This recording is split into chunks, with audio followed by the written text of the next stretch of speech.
Good morning, good morning, good morning. Magandang umaga po sa inyo. Ngayon pong araw ng 29 na pala tayo ngayon. Ang bilis ng araw. January 29 na nga ba? Oo, January 29 na.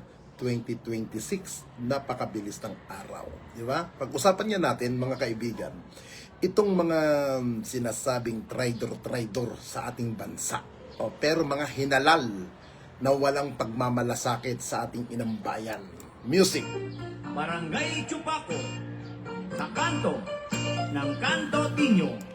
Magkaisa tayo dito sa ating kapitan, Kap Ninyo, para sa kaunlaran at kasaganaan. Para tayo makaraos sa pangkinabukasan, lalo na yung mga kapugian.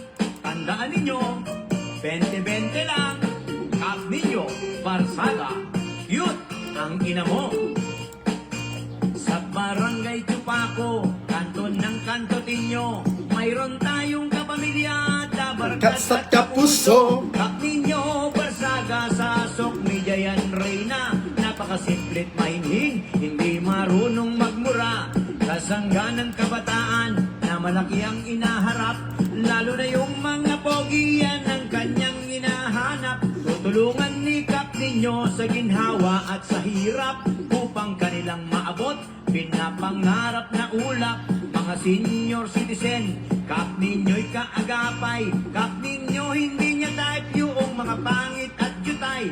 Kap Ninyo ay malambing, mabait at mapagbigay. Kapag ya'y napasubo, lahat sa'yo'y ibibigay. Kap Ninyo ang ating iboto. Kap Ninyo, inaapi. Kap Ninyo, kasangga mo. Kap Ninyo ay kalaban ng tiwali sa gobyerno. At kasangga naman po ng mga inaabuso. Kap Ninyo'y walang takot magsalita kahit sino. Kung ika'y mapang-api, sa posisyon ay abuso. Kap Ninyo ilalabas kung ano ang totoo, upang maiwasan ang mga panluloko ng tao. Kay Kap Ninyo marami ang sumusuporta, tumutulong kay Kap Ninyo, maganda rin ang hadika. Katotohanan ay ilalabas, sinong buwaya at masiba, sinong tunay na kakampi at kalaban nitong bansa. Kap Ninyo'y tumutulong sa mga nangangailangan,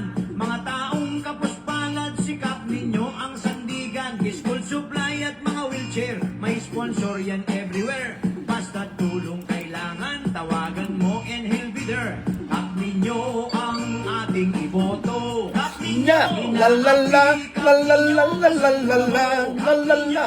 Kap Ninyo ay kalaban ng tiwali sa gobyerno at kasangga naman po ng mga inaabuso. Kap Ninyo ang ating iboto. Kap Ninyo, inaapi. Kap Ninyo, kasangga mo. Kap Ninyo ay kalaban ng tiwali sa gobyerno at kasangga naman po ng mga inaabuso. Si Kapitan Ninyo ay mabuting kaibigan. Kapag yan ay kasangga mo, ay huwag ka nang kabahan. Ipagtatanggol ka niya kahit kailan, kahit saan. Ang mga kaaway mo'y ituturing niyang kalaban. Si Kap Ninyo'y mabait, mapagmahal na tao. May tunong at may galing, may tapang at prinsipyo. La la la, la la la, la la la, la la la la. Pero di nagbabago ang busilak niyang puso. Kap Ninyo, Barsaga, mabuhay hanggat gusto mo.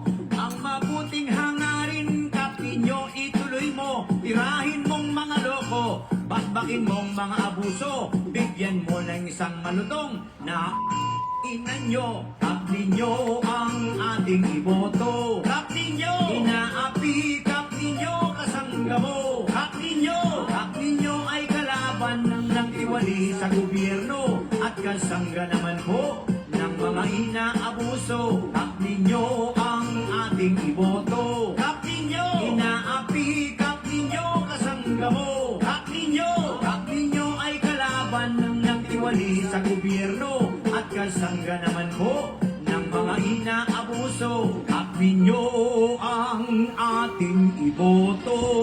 Kap Ninyo, Inak. Okay, isang mapagpalang umaga po sa ating lahat. Good morning, good morning, good morning.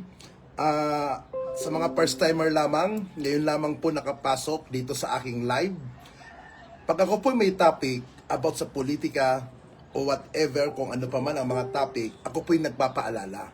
Ako po ay sadyang palamurang tao. Kung ayaw nyo po nakakarinig ng mga mura, ayaw nyo po nakakarinig ng ika nga medyo may pagkabastos na salita, pang-unawa po, wag na po kayong manood dito. Okay? Ako po ay sadyang palamurang tao. Bastos po ang aking bunganga. Lalo na putang ina mo ka, kung ikaw ay gwapo naman, at alam ko malaki ang utin mo, ay talagang isusubo kita. Basta't gwapo ka. Okay? Paalala ko po ito.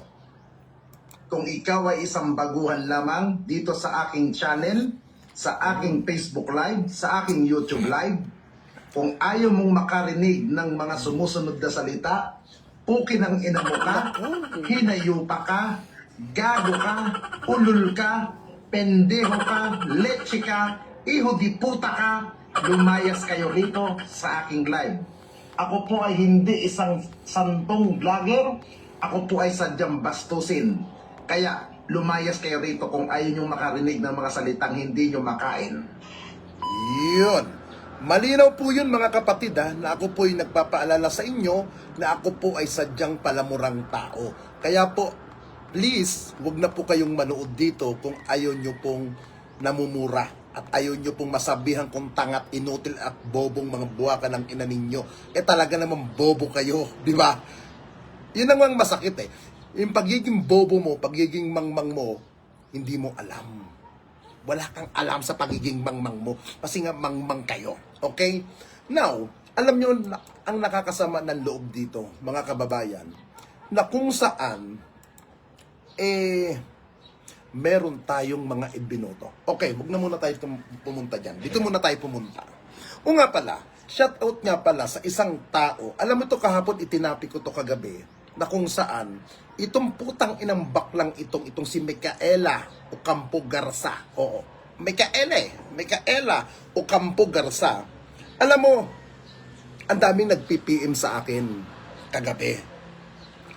Hindi ako taga Maynila, hindi ako taga Tondo, taga rito ako sa Baguio. Dito ako lumaki sa Baguio City.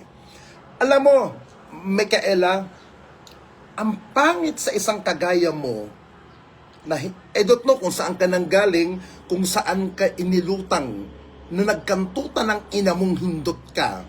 Hindi ka lang pala napagbigyan ng isang interview ng isang opisyal ng PNP. Alam mo, bilib din ako sa'yo, Micaela. Sa sadyang kapal ng pagmumukha mong putang ina mo ka, gagamitin mo ang pagiging, hindi ka naman legit na media. Hindi ka naman legit na member ng National Press Club at hindi ka naman nag-aral o ng mascom. Baka nag-try kang nag-apply ka siguro ng pagkamedya, pero hindi ka tinanggap. Bakit? Kasi ang pangit ng mukha mo. Maliban sa pangit ang pagmumukha mo, mukha ka pang basungal puki ng ina mo ka sa araw-araw. Makinig ka ngayong umaga. Alam mo, kaibigan, ang sabi sa akin ng isang kausap ko, umiikot ka pala sa Tondo, Manila. Mag-ingat ka. Baka mamaya, pag ikot mo sa Tondo, magulat ka na lang, biglang may tumusok sa'yo dahil sa katarantaduhan mong putang ina mo ka. Hindi ka lang napagbigyan na ma-interview siguro. Busy yung taong gusto mong ma-interview, may ginagawa. Ano naman ikaw uunahin? Alam mo, sabi ko nga kagabi, ang mga reporter, ito marami akong kaibigan na reporter. Gusto mo ata yung ibang kakilala ko, sundan mo na rin. Kagaya ni Ate Armida Rico, dating reporter ng Abante. Pero, ayun, napakabait nun. Kaya lang pumanaw na. Napakabait nun si Ate Armida Rico ng Abante. Alam mo, makinig ka. Ang isang legit na reporter, hindi patay gutom na kagaya mo. Hindi sila mahilig manghingi kung kani-kaninong opisyal. Na pag hindi napagbigyan, kung ano-ano ang sinasabi. Kung ano-anong mga patotsyada. Alam mo, tinignan ko yung page mo, puki ng ina mo ka, basura. Basura. Kita mo, pag may nagko-comment sa'yo ng negative, dinidelete mo. Bakit? Ayaw mo ba may mabasa na sabihan kang puki ng ina ka?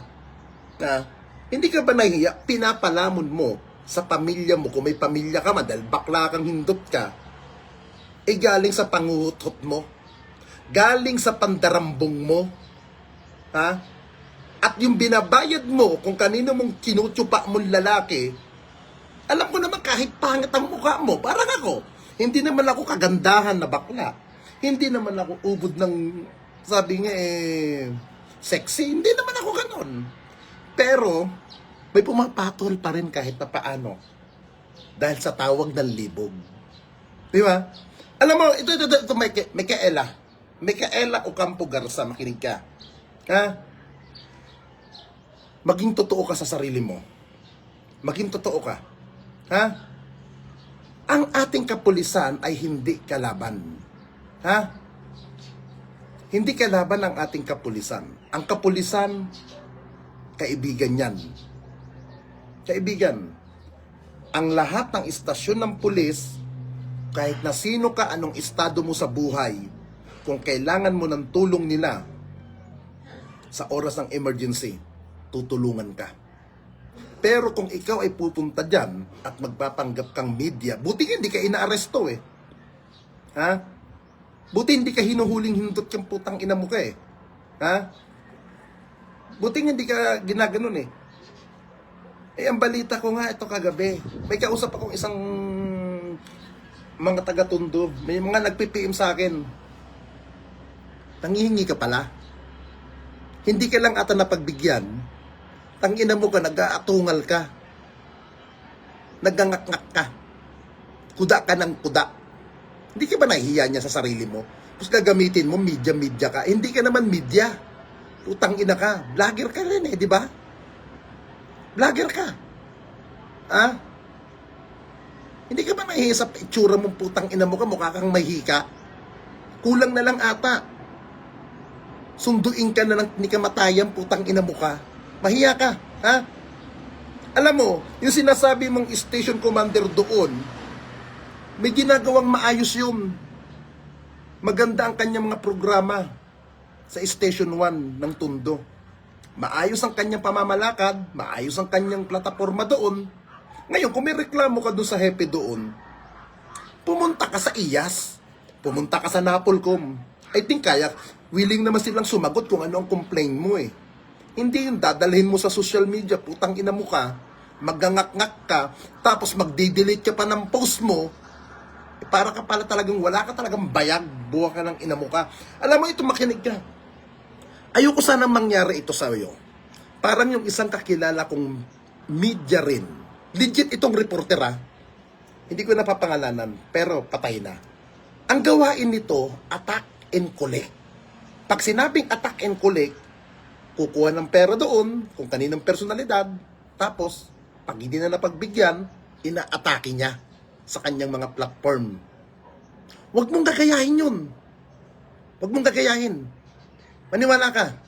Ako, alam mo, Micaela, more than 20 years na ako sa larangan ng social media. More than 20 years. Nakita ko yung mga ratsyada mo, nakita ko yung mga galaw mo. Tangina naman, bes. Ilan na ba ang natanggap mong cyber libel case?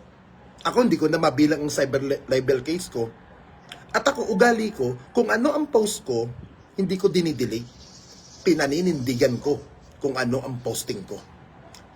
Bakla din ako, kagaya mo. Pero sa tingin ko, hindi mo ata maamin. Pero nakikita ko't naaamoy ko sa galaw mo na baklang-bakla ka. Mas bakla ka sa akin. Mas bakla ka. Ha? Huwag mong sasabihin na media ka. Vlogger ka. Ha? Kung gusto mo ng racket, putang ina mo ka, ipiin mo ako, bibigyan kita ng racket. Ha? Hindi yung para kang patay gutom na pupunta ka kung kani-kaninong tanggapan at doon mangutot ka. Timawa ang tawag doon. Timawa. Ha? Uulitin ko sa'yo. Ang pulis, kaibigan yan. Ha? Kaibigan yan. At handa silang magbuwis ng buhay para tulungan ka. kung kinakailangan mo. Pero kung ikaw ay barubal, tarantado kang putang ina mo ka, kalaban mo ang kapulisan. Yan ang ilagay mo sa nuknukan ng kukuti mo kung may kukuti ka pang putang ina mo ka. Ha? Huwag kang kupal, hindot ka. Ha? Kahit magkita tayo in person sa ibang event, ibang activity, tatadyakan kita, putang ina mo ka. Maniwala ka. Ha? Hindi ako, sa mukha mo pala nakita ko, mukha kang kupal eh. Ukinang ina mo ka, timawa ka pala eh. Kung gusto mo, bibigyan kita ng lalaki, yung hindi ko pa rin nadidilaan. Kung gusto mo naman, yung mga nasubo ko na, ibibigay ko sa'yo. Para at least, yung nasubo ko na, certified yun ng mga mababango. Malalaki ang utin. Ha? Kung gusto mo, bibigyan kita. Pero ba't ngayon, isip-isip ka, kapatid? Ha? Pumupunta ka rin pala ng Region 3. Baka magkita tayo dyan. Baka magkita tayo. Ha? Pero kung ako tayo magkikita at kukumprontahin mo rin ako, magkita tayo, ayusin mo lang ang sasabihin mo sa akin. Huwag mo akong bibigyan sa personal dahil bibigyan kita ng putang ina mo ka, sungal-ngaling kitang hayop ka. Ha? Makinig ka, ha? Putang ina mo ka, Mikaela. Ha? Huwag kang kupal, tarantado ka. Ha? Ayusin mo ang ginagawa mo, hindi yung maninira ka na kung sinong opisyal ng PNP. Ha? Tarantado ka. Wisit ka. Kita mo parang ito. Ako na-aresto na rin ako ni dating Police Colonel John Ibay na ngayon ay Manila City Councilor. Ngayon, naging magkaibigan kami. Naging magkalapit pa kami. Naging mag-close pa kami. Pag pumupunta ako sa bahay niya, welcome na welcome ako. Bakit? Kahit ako hinuli ni Colonel Ibay, ginawa niya ang trabaho niya. Dahil meron siyang mandato na arestuin ako dahil meron akong warrant of arrest na cyber libel. Pero after that, naging magkaibigan kami ni Colonel John Ibay. Ha? Lahat ng mga kasama doon sa team na yon, naging mag-close pa kami. Nagtatampo lang ako kay Colonel Ibay. May mga pulis siyang gwapo na hindi niya pinasubo sa akin. Marami siyang kasamang gwapong pulis na hindi ko nasubo. Oo. Ay, iba pa naman doon, malalaki ang uti, nadarama ko. Kaya, shout out doon sa mga pulis ng Smart Manila.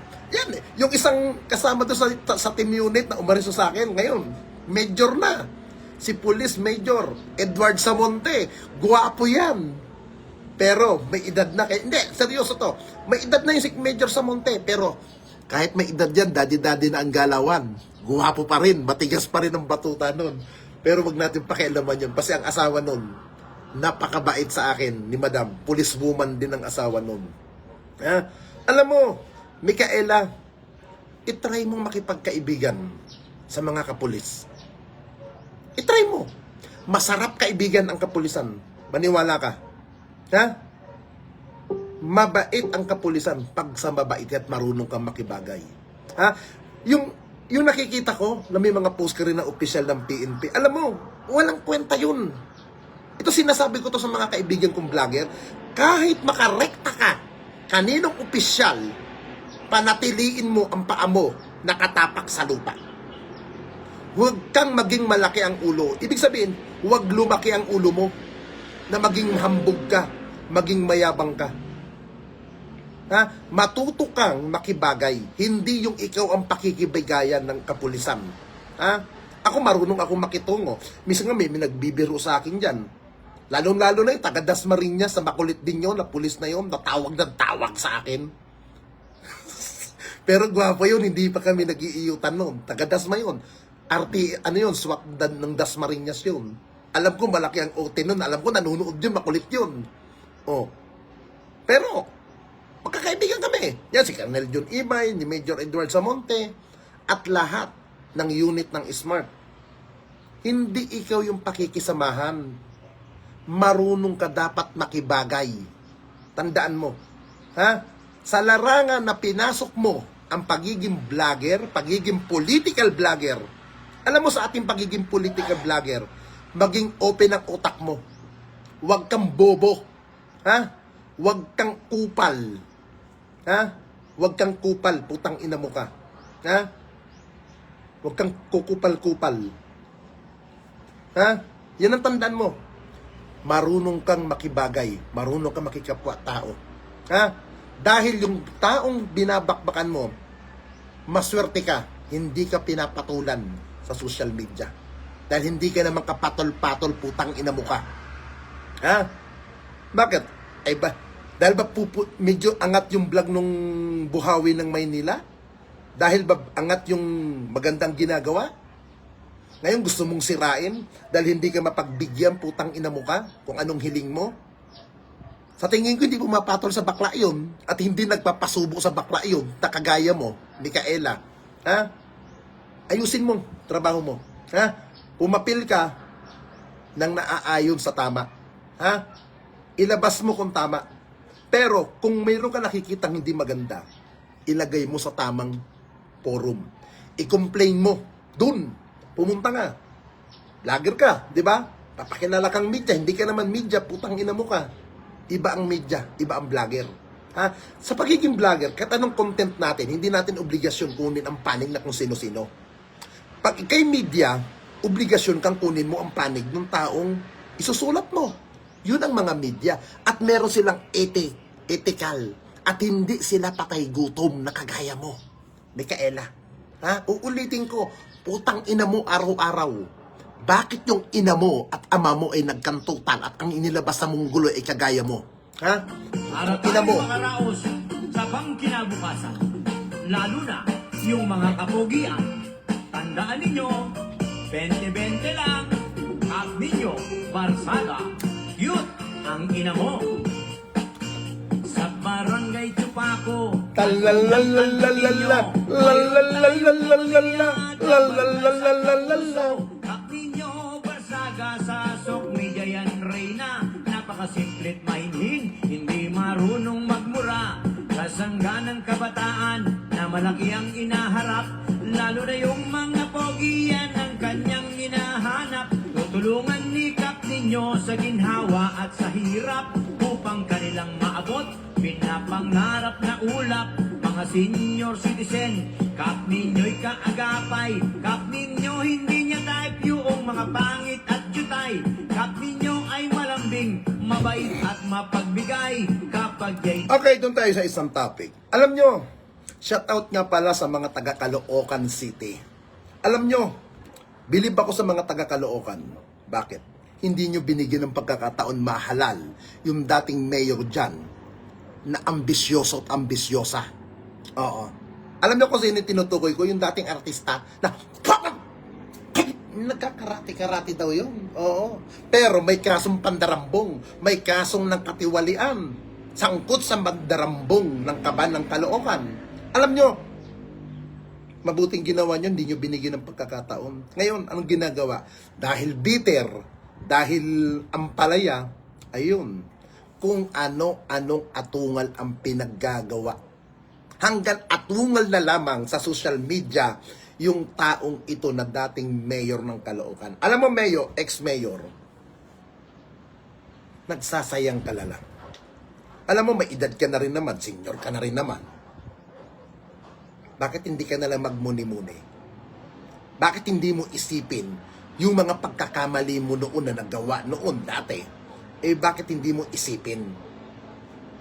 Ha? Ito malaking katanungan to eh. Bakit hindi ka na mahalal? Ultimo, asawa mo, pamilya mo, na ilang beses nag-try na pumasok sa local government ng Caloocan, pero bagsak. Hindi na panalo. Hindi manalo-nalo. Bakit? Dahil nga sangkot sa kawatan kayo. Parang ito kaibigan ko rin, dati ko rin kaibigan. Itong putang inang babaeng ito na kulang din sa hindot, na atungal ng atungal, ang pakilala media rin, pero vlogger din naman, kaya lang bayaran lang din. Tawagin na lang natin si Aling Pyra. Oo, naggusto rin atang magpakantot at gusto rin atang magpadila ng kanyang puking mabantot na ninanana na at lawlaw na ang suso niya. Oo. Alam mo, Aling Pyra, isa ka din tapalandas. Isa ka ding lukaret. Na totoo lang, putay damo ka. Ha? Putay damo ka. Sa Ilocano, o kininam. Sa Bicolano, buray ni ina mong diputa ka. Diba? Ha? Nag-file ka na ng kaso. Pero ngak-ngak ka pa ng ngak-ngak sa social media. Atungal ka pa ng atungal, putang ina mo araw-araw. Ha? Wala ka naman mailabas na hindi ka korte. Hindi ka judge. Ha? Putang ina mo ka talaga. Ha? Ako nagsabi sa'yo, putang ina mo araw-araw. Napasuko, lahat sa'yo'y ibibigay. Kaya araw, umaga, nagpupurot tayo rito. Kap ninyo, inaapi, kap ninyo, Lalalalan. kap ninyo ay kalaban ng diwaliw. At kasangga naman po ng mga inaabuso. Kap ninyo'y walang takot magsalita kahit sino. Okay, dito na tayo sa ating pinaka-main topic. Alam niyo po, nakakalungkot tignan na kung saan meron tayong mga tao na pinagkatiwalaan na kung saan akala natin magsiservisyo sa ating bansang Pilipinas na handa tayong protektahan. Di ba? Yun ang pagkakaunawa natin sa kanila. Pero nung isang araw ata o isang linggo, nagkaroon ng talakayan dyan sa Senado na kung saan ang nakakasama ng loob po dito mga kababayan, yung mga ibang hinalal natin na senador na imbis protektahan tayo sa ginagawa ng pangaharas sa atin ng bansang China, sila pa ang sumusuporta at sila pa ang kumukundina sa ating mga authority. Bakit ganun ang bakit ganun daw ang mga pahayag laban sa China? Hindi ba nakakahiya? Pilit tayong hinaharas ng China, pilis tayong kinukunan ng ating isang isla. Tapos mayroon tayong maririnig ng mga 15 senator ba to? Utang inang yan. Hindi ba kayo nakakahiya? Pinapasahod kayo ng sambayan ng Pilipino, pero kayo, alam niyo, panahon na tayo, iba na panahon natin ngayon 2026 na tayo. Hindi na po tayo panahon ng makapili. Di ba? Hindi na po tayo panahon ng hapon o ano Pero, bakit meron tayong mga opisyal ng gobyerno na lantaran nagpapakatuta sa China? Tapos maririnig natin sa isang senador na magsasabi na wag na raw uulitin nung taga-PCG yung ginawa niyang mga statement laban sa China. Putang inang yan. Ba't hindi ka nalang bumalik sa pagiging action star mo? At gumawa ka na lang ng pelikula at doon magpakabida ka. Ang nakakatawa rito sa artistang ito na dating aktor-aktor, nagmamarunong na wala naman dunong. Hindi ba nakakahiya? Hindi ba nakaka-irita? Putang inang yan. Tapos, matatawa ka. Puro kayo depensa doon sa tatay niyong karton. Tapos sasabihin, ito nakakatawa, ang sinasabi ng mga defense panel ng tatay nilang karton, wala na raw sa katinuan ng pag-iisip. At hindi na raw kayang dumalo. Yun ang sabi ng abogado. Ito nakakatawa dito Nung naglabas ng statement yung medical nila doon, na sumuri doon sa tatay nilang karton, nasa maayos naman palang kondisyon. Ano yun, nag-iinarte? Para hindi matuloy yung trial? Punyeta. Tapos yung ating Vice President, imbes nandito sa Republika ng bansa natin, ayun, papasyal-pasyal sa ibang bansa na naghahantay kung kailan matutodas ang ating Pangulo at siya ang papalit. Alam nyo, kaaatake nyo sa gobyernong ito na pinagdadasal nyo na may masamang mangyari, mukha atang hindi kayo pinakikinggan ng Diyos kung sino man ang Diyos ninyo. Ha? Pilit ninyong binabagsak ang gobyernong ito. Pilit ninyong winawasak mga putang ina ninyo. Hindi naman kayo magtagumpay. Kasi alam ng taong bayan na lahat kayo oportunista at mga hindot kayo. Ha? Kahit anong gawin ninyong paninira sa gobyerno ni Pangulong Marcos, Yung sinasabi niyong malala ang karamdaman, ayun o, nagsasalita yung mama, magaling na magaling. Mga putang ina ninyo, maghantay kayo ng tamang panahon, tamang oras, para kayo ay mahalal kung ano man ang gusto nyong ihalal sa inyong sarili. Hindi yung dadaanin ninyo dahil sa ano na kayo sa inyong buhay at na kayo makapwesto. Mabuti ang Diyos at hindi kayo pinagbigyan na makapwesto. Mga hayop kayo. Magandang umaga po sa inyong lahat. Lagi po natin tandaan, ang ating kapulisan, kaibigan ng bawat mamamayan, kaibigan ng kabataan, at higit sa lahat, kakampi ng mga taong inaapi. Hindi po kaaway ang ating kapulisan at ang ating gobyerno po ay tulungan natin dahil tayo ring mga Pilipino ang makikinabang kung ano po ang ikakatagumpay ng ating bansang ito. Magandang umaga po sa inyong lahat.